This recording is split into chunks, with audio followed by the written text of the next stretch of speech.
दाखल आहे की नाही हे अजून स्पष्ट केलं नाही. मात्र अनेक शिवभक्तांवर गुन्हे दाखल झाले त्या संदर्भात काय भूमिका आहे त्या संदर्भात काही बोलणं झालं आणि अनेक मुलांची धरपकड जी आहे त्याच्यामध्ये असणार आहे. मी त्यांना हेच सांगितलं की जे त्यांना तुम्ही जबाबदार ठरता तर त्याच्यापेक्षा पहिलं जबाबदार मला धरा, माझ्यावर गुन्हा नोंद करा.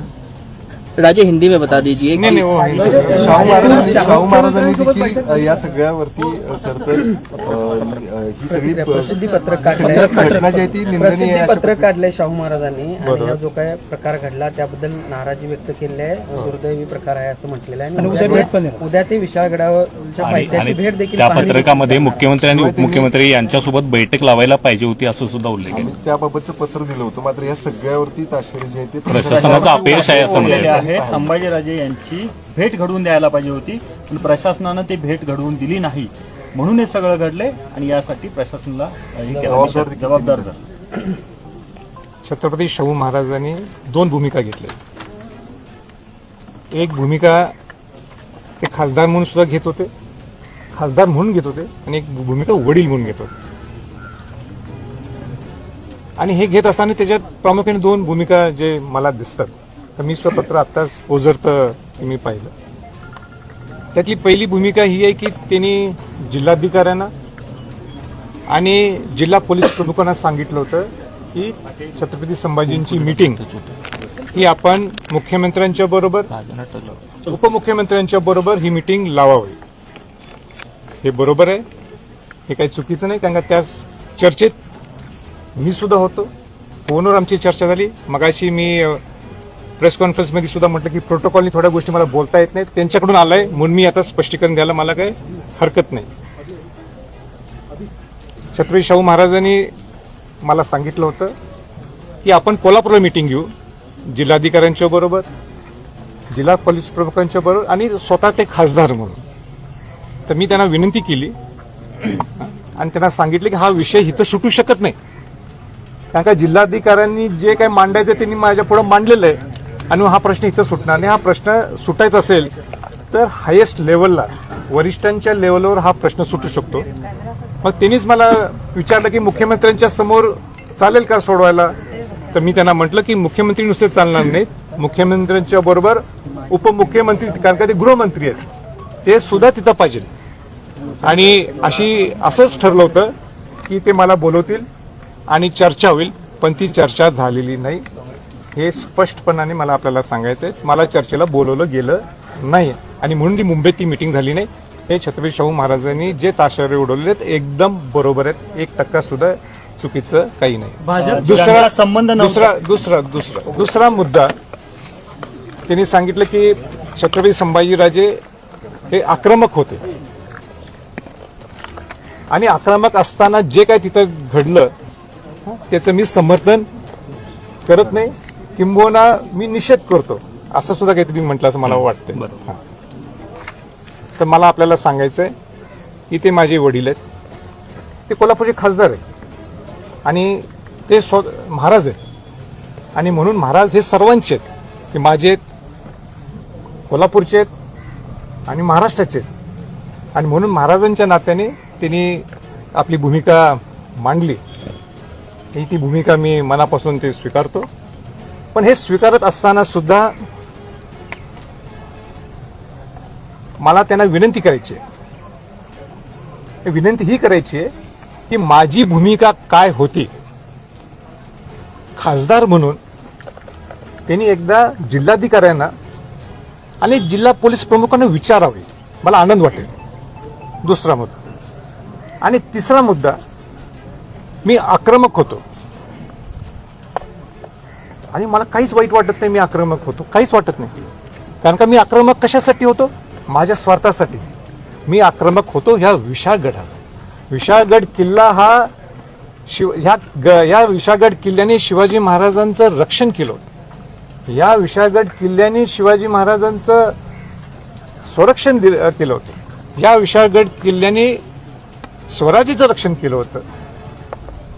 या विशाळगड किल्ल्यावर शिवाजी महाराज, छत्रपती संभाजी महाराज, छत्रपती राजाराम महाराज, ताराबाई राणीसाहेब यांचं वास्तव्य होतं. याच विशाळगड किल्ल्यावर शिवाजी महाराजांचे नातू ताराराणींचे पुत्र, करवीर संस्थापिकांचे पुत्र शिवाजीराजे पहिले करवीरचे, त्यांचा राज्याभिषेक सोहळा तिथं झाला होता. अनेक राजधानीमध्ये विशाळगड ही एक राजधानी होती. आणि या विशाळगडसाठी मी जर आक्रमकपणा घेतला असेल तर मला गर्व आहे.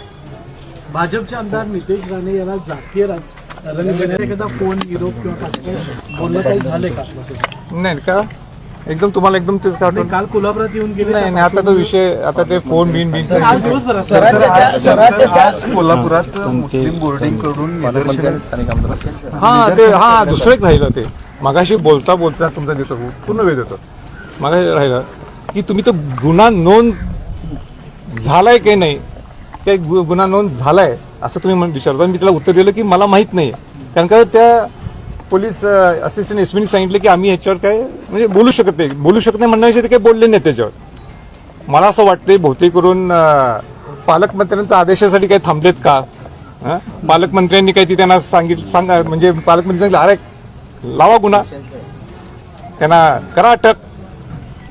त्याची बहुतेक करून वाट पाहत आहेत का हे मला माहित नाही. कारण का आज मी जरासं थोडंफार पुरोगमित्व काय हे मी सकाळी थोडंफार त्यांच्याबद्दल बोललो असेल. बहुतेक मला वाटते मेसेज आला असेल की जर थांबा, मी विचार करतो आणि सांगतो तुम्हाला अटक करायचं की नाही करायचं. पालकमंत्र्यांच्या हातात आहे की मला माहित नाही. ज्या ठिकाणी तोडफोड झाली त्या ठिकाणी शाहू महाराज उद्या जाणार आहेत, संभाजीराजे स्वतः अशा ठिकाणी पाहणी करायला जाणार आहेत का, काय सांगाल? कारण पुरोगामित्वाचा तुम्ही वारंवार उल्लेख. नाही छत्रपती शाहू महाराज हे खासदार म्हणून पाहायला निघालेले. मला ती जागा पूर्ण पाठ आहे. मी अनेक मोहिमा केलेत. मी स्वतः आपलं पन्हाळ्यात ते गोडखिंड किंवा पावनखिंड ज्याला आपण म्हणतो ते मी 3 मोहिमा केलेल्या आहेत आजपर्यंत चालत. तेव्हा मला पाठ आहे म्हणून मला जाऊन परत बघायची गरज नाही, का मी स्वतः काल पाहिलेलं आहे. आणि मी खासदार नाही ना, नुकसान मी स्वतः पाहिलेलं आहे.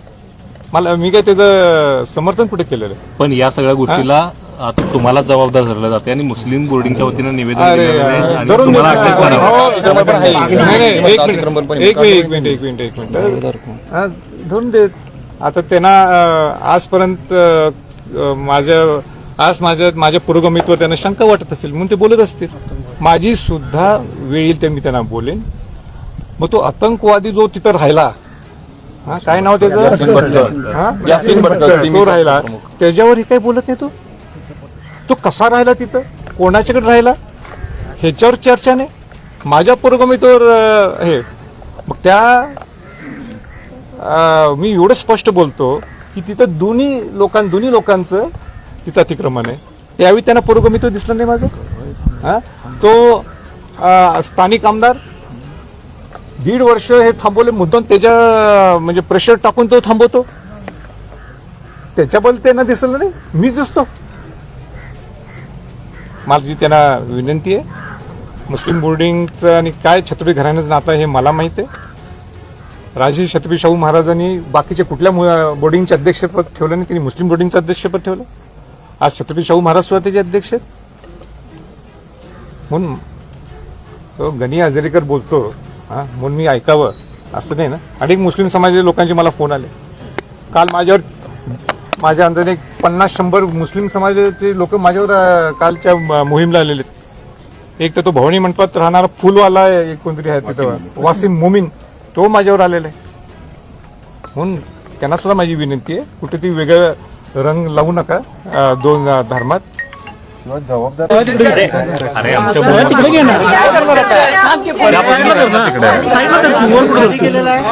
बघा आवाज राहू दे. रेडी राजे बोला. इतक्या वेळ आपण आतमध्ये बसून होतात, नेमकं पोलीस प्रशासनाकडून आपल्याला काय उत्तर मिळालं, नेमकं काय झालं? प्रथमतः मी इथं हजर होण्यासाठीच इथं आलो होतो. कारण का मला कोल्हापूरच्या प्रेसमध्ये अनेक इलेक्ट्रॉनिक मीडिया किंवा प्रिंट मीडियाच्या लोकांनी मला प्रश्नच केला होता की तुमच्यावर गुन्हा नोंद झालेला असं समजते. आणि म्हणून मला स्वतः वाटलं की आपण कायदा सुव्यवस्था मानणारा हा संभाजी छत्रपती आहे. आणि म्हणून आपण आणि काही काही करण्यापेक्षा त्यापेक्षा आपणच इथं स्वतः हजर व्हायला येऊ. आणि म्हणून मी आज शाहवाडी पोलीस स्टेशनला इथं आलो होतो. मी त्यांना सुरुवातीला हा प्रश्न केला की खऱ्या अर्थाने ज्या अनेक शिवभक्तांच्यावर गुन्हा नोंद केलेला आहे तर त्यांनाच जबाबदार धरण्यापेक्षा तुम्ही मला जबाबदार धरा आणि माझ्यावरच गुन्हा नोंद करा असं मी त्यांना सांगितलं. मग अनेक जो तास दीड तास जे तुम्ही म्हणता की बरीच चर्चा चालू होती, बरीच चर्चा झाली, तरी सविस्तर चर्चा झाली. अनेक ठिकाणी काय काय चुकलं काय काय नाही सगळ्या गोष्टी. त्यात मी त्यांना सारखं विचारत होतो की माझ्यावर गुन्हा नोंद झाला आहे का, आणि त्यांनी आता शेवटपर्यंत त्याचं उत्तर दिलं नाही मला. त्यांनी हो सुद्धा म्हटलं नाही आणि त्यांनी मला नाही सुद्धा म्हटलेलं. आता हे नेमकं काय हे मला कल्पना नाहीये. आता परत निघायच्या अगोदर मी त्यांना म्हटलं की माझ्यावर गुन्हा नोंद झाला असेल तर मला ह्या मिनिटालाच मला परत कोल्हापूरला जायची काही गरज नाही, मी इथं हजर राहतो. ते काही त्यांनी त्याच्यावर भाष्य केले नाही आणि ते इतकेच म्हटले आम्ही ह्याच्यावर काही बोलू शकत नाही, हो सुद्धा नाही आणि नाही सुद्धा नाही. ही शेवटची जी चर्चा झाली आणि या चर्चेच्या झाल्यानंतर तुम्ही काय निघणार आहात विशाळगडावर अतिक्रमण काढायचं काम सुरू झालं अशी माहिती मिळते. नाही, मला सुद्धा अतिक्रमण काढण्याची माहिती मिळाली. त्यांनी सुद्धा मला सांगितलं, असिस्टंट एसपीने सांगितलं मला की तिथं काल मुख्यमंत्र्यांनी आणि जिल्हाधिकाऱ्यांनी जो शब्द दिल्याप्रमाणे आश्वासन दिल्याप्रमाणे अतिक्रमण विशाळगड किल्ल्यावर सुरुवात झालेली आहे. राजे, खरं तर अनेक शिवभक्तांच्यावरती गुन्हे दाखल झाले आहेत. या शिवभक्तांच्या पाठीशी आता तुम्ही कशा पद्धतीने उभा राहणार? आणि दुसरा विषय महत्वाचं, जे जातीय रंग देण्यात यायला लागलेलं आहे, तर पहिल्यांदा जर कोणाचं अतिक्रमण जर तिथनं निघालं असेल तर ते प्रकाश पाटील आहेत, वेल्लाळ आहेत. म्हणजे हे काय ठरवून केलेलं नाहीये, पण जे पहिले 2 अतिक्रमण निघालेत किंवा काढण्यात आलेले आहेत हे या हिंदू समाजातले लोक आहेत.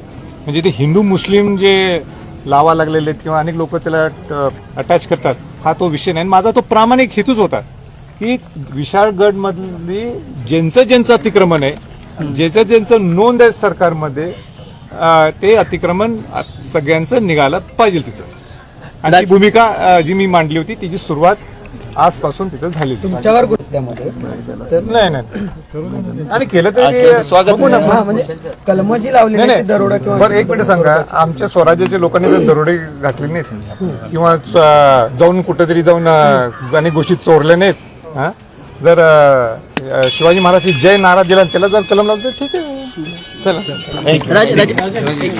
हिंदी छोटा स्थानिक आमदारांना भाजप रसद पुरवतोय का, या अर्थी ते 1.5 वर्ष हे थोपून ठेवत आहेत. तो प्रश्न आहे काय? तो प्रश्न आहे काय? हा 100% प्रश्न आहे काय तो विचारायचा? ते तिकडं आहेत म्हणून सगळं चालू आहे, 100%. राजा 2 तास तुम्ही पोलीस स्टेशनमध्ये होता. अरे वा, हा प्रश्न आहे, हा प्रश्न आहे. पोलीस स्टेशन काय? पोलीस स्टेशन नुसतं ऐकत होतो मी, गुन्हे नोंद झाले तर काय होते, त्या आरोपीला पुढे आणलं की त्या पोलीस स्टेशन बसवलं ती कसं तो घाबरतो काय करतो. आज मला पोलीस स्टेशनचा अनुभव, हा प्रश्न एकदम रास्त आहे. म्हणजे 2 दिवस मी प्रेशरमध्ये गेलो, पोलीस स्टेशनचा अनुभव. इथून पुढची काय असणार? पोलीस स्टेशनला सारखं येऊ नये असं मला वाटतं.